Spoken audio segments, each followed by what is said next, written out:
when you're at the Kennedy School, a lot of people can't wait to use the skills that they learn are out there. Right. And so a group of us went down to North Carolina during the primaries, canvassed for an entire weekend. Nice. I had about 4 people crashing at my father lives down there. Okay. So we crashed at his house, slept on couches.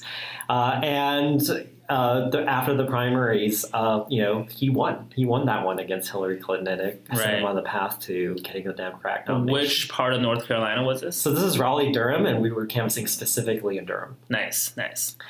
And so, and then, my career took a turn. I ended up doing education policy work for a little bit, and then I went to Asia and became a journalist for 3 years. Wow. So I left the country and didn't come back until 2013, went to business school, and then ended up in the Bay Area.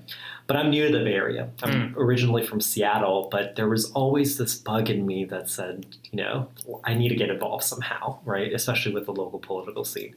So the first thing I did was I emailed a friend who lived in the Bay Area and was very well connected. And she introduced me to someone on city council who then introduced me to someone who was running for city council in the city of Richmond, which is in the East Bay. And so I worked on that campaign. I volunteered as the communications director for this candidate.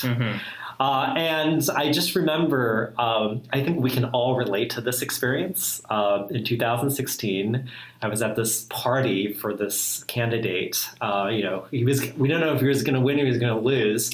He ended up not winning the city council race, but that was probably the most depressing party I've ever been in my life because it was the same night that Donald Trump was elected. Right. And so that experience, so you experience both, right? You experience the joy of winning for Barack Obama and the excruciating pain of the National Democratic Party losing to someone like Donald Trump. And if anything, that experience fired me up to make me think, how else can I be involved, especially on a national stage or on an organizing stage, right? And so the next thing I did was I joined Peninsula Young Democrats, and we, worked on building membership. We worked on starting to build relationships within the community. We started going out to the swing districts, the closest ones to the Bay Area, to build relationships and try to build infrastructure with local Democrats in places like Tracy and Modesto. And then a year later, I became president.